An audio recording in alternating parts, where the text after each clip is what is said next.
Vous avez actuellement l'argent sur vous, le minimum nécessaire. On se dit comme ça, le minimum nécessaire qui permet de régler le plus petit des problèmes. Le plus petit, c'est quoi? Pour que vous puissiez manger, bien sûr. C'est un petit problème là. Là, vous avez le minimum. Maintenant, il y a trois possibilités. L'argent doit venir en vous. Où vous allez mettre votre argent? Un, est-ce que vous allez mettre dans votre ventre? Deux, est-ce que vous allez mettre dans votre tête? Et trois, est-ce que vous allez habiller votre corps? La question vous est posée. Mettez en commentaire. Maintenant, si vous ne répondez pas, on sait que vous n'allez pas répondre, d'autres ne vont pas répondre, mais au moins, on est convaincu qu'une fois la question posée, chacun a sa réponse. Chacun sait où il met son argent. Il a l'habitude de mettre, mais vous pouvez décider de changer aujourd'hui.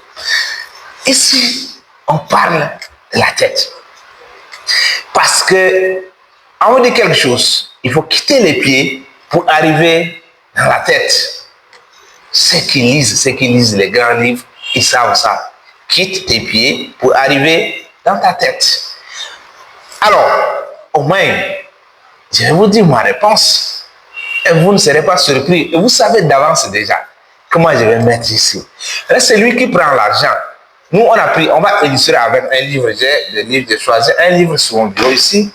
J'ai ce livre qui coûte. Je l'ai lu déjà, ça fait plus de 3 ans, disons 3 ans et demi, qui coûte 40 €. Pour ceux qui sont dans la zone euro là. Bon, on est dans la zone CFA qui coûte environ 30 000 CFA. Voilà, qui coûte environ 30 000 CFA. Les 30 000, où vous allez mettre votre argent? Dans le ventre, dans la tête, où vous allez habiller votre corps. Et celui qui prend les 30 000, il met dans son ventre. N'oubliez pas, le ventre, d'ici quelques heures, ou d'ailleurs même, vous allez manger 2 fois par jour. Ça veut dire que le ventre va se plaindre encore. Si vous utilisez les 30 000, même si vous n'utilisez pas en une seule journée, n'oubliez pas que le ventre a besoin de la nourriture tous les jours. Donc ça veut dire que c'est limité. Mais c'est lui qui décide d'habiller son corps avec les 30 000. Attention, quand on s'habille, c'est pas pour soi. Il faut reconnaître. C'est pourquoi on dit miroir de responsabilité. Mettez-vous devant un miroir et regardez votre visage. Est-ce que vraiment vous ne méritez pas mieux? Est-ce que vous n'êtes pas en train de vous mentir à vous-même? C'est ça, il faut se dire la vérité. C'est pourquoi les livres nous apprennent ça. Il faut dire, il y a des choses que tu caches depuis là. Tu sais que ce que tu es en train de faire, c'est pas bien. Ou je sais que ton corps, il y a des choses qui se passent, c'est pas bien. Toi, tu le sais. Mais tu essaies un peu de caresser, tu essaies même de stimuler ceux qui sont autour de toi pour qu'ils puissent t'encourager dans le même sens. Pour stimuler un peu la sécrétion des hormones qui vont te donner le plaisir. Pour continuer à faire ce que tu es en train de faire. Ne faites pas ça. Tu es en train de te trahir toi-même. Tu es en train de te tromper toi-même. C'est ça. À un moment, il faut qu'on arrête de se tromper. Vous vous habillez, ce n'est pas pour vous. Il n'y a rien de mal si tu reconnais ça. Il n'y a rien de mal dans ça. Nous tous, même si c'est dans les affaires, vous le faites, ce n'est pas pour vous. C'est dans la communication, c'est pour aller convaincre les clients, pour aller convaincre les gens, bien sûr. Ce n'est pas pour soi. Si c'est pour soi, là, pourquoi la nuit, là, dans votre chambre, vous enlevez les costumes, les habits chers?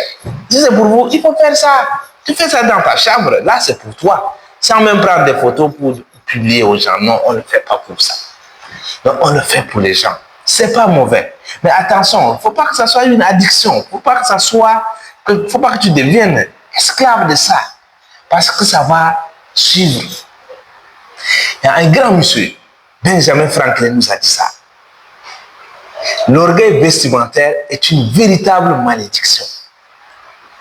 Parce que, il ajoute, c'est plus facile pour toi de supprimer le premier plaisir que de satisfaire les 10 autres qui vont suivre, les 20 autres qui vont suivre, les énièmes qui vont suivre. Donc quand on supprime le premier, les autres sont supprimés. Donc tout ce qui est plaisir, achat, avec les émotions, la mode, nous, ça là, il faut supprimer le premier plaisir et le reste là, Ça va disparaître. Maintenant, la dernière catégorie, c'est ceux qui mettent ici. Quand tu mets ici, tu as tout. Ceux qui vont prendre les 30 000 pour aller acheter un livre comme ça. Un livre qui nous dit les principes du succès. Bon, je vous montre au moins pour ceux qui veulent, ils peuvent lire. Il y en a partout en Afrique. C'est un livre, j'ai acheté ça 2 fois. J'ai acheté un pour la première fois. Ça, c'était en Afrique. Moi, j'ai acheté ça. J'ai lu. C'est un livre de plus de 500 pages là. C'est un livre de...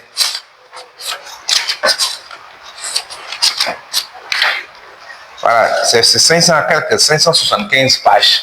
Un livre de 575 pages. J'ai acheté ça en Afrique pour la première fois. Et une fois en France, j'avais besoin, j'ai laissé ça en Afrique, j'avais besoin de ça, de quelque chose dedans. Donc je vous invite à lire. Parce que vous allez trouver ce qui est dedans. C'est les principes. Il y a des... Ça dit c'est le résumé du parcours. C'est celui qui veut quitter de zéro pour aller à héros. Il y a des étapes. Parce que si vous ne connaissez pas ces étapes, à un moment, il faut qu'on vous tue. Il faut que la société vous tue. Il faut que vous chutiez. Il faut que vous arriviez au sommet et puis vous allez chuter. En ce moment, maintenant, c'est ceux qui ont le mindset préparé, qui peuvent se relever pour arriver. Maintenant, si tu connais ça d'avance, tu sais qu'à un moment, la société va essayer de te casser. Tu sais qu'à un moment, les gens vont se présenter devant toi. Tu sais qu'à un moment, le pire va arriver et que derrière le pire, c'est là-bas qu'on va déterminer si toi, tu vas arriver au sommet ou pas. Donc, il y a des étapes pour ça. C'est le livre là qui m'a appris ça. C'est 500 quelques pages. Donc, en Europe, j'avais lu dedans, mais j'avais besoin de quelque chose dedans. J'étais en France. Je suis encore acheté. Donc, maintenant, vous avez 30 000. Vous avez mis ça où? Dans le ventre, non? Donc, pour moi, c'est 2 fois 30 000. J'achète. Parce que je suis dans un autre pays, j'ai laissé le livre dans un autre pays. J'achète encore, ça fait 30 000 fois 2. Est-ce que tu es capable de faire ça? Est-ce que tu es capable, juste pour aller chercher quelque chose dedans, moi je suis encore acheter le livre. Tu peux faire ça. Donc il faut arriver à un certain niveau pour comprendre ça. Il faut arriver à un certain niveau pour prioriser les choses dans sa vie. Donc n'oubliez pas, on vous aime, on vous aime. On vous parle des livres, il faut commencer quelque part. Donc si vous n'aimez pas la lecture, il faut commencer, essayer de vous surprendre vous-même. C'est votre conscience. On a le subconscient, on a le conscient. C'est le côté conscient qui vous empêche de lire. Donc essayez de surprendre votre côté conscient parce que le subconscient a cette information déjà. Donc laissez le subconscient faire son travail. Laissez le subconscient faire son travail et vous allez surprendre votre côté conscient. Un bon matin. Et pourquoi pas commencer maintenant? Vous avez la balle dans votre camp, vous avez le stylo avec vous. Écrivez l'histoire de votre vie, écrivez. Ça ne dépend de personne. Donc, on vous aime. C'est la lecture. Commencez quelque part. Ça commence toujours quelque part pour arriver quelque part. Ciao, à très bientôt.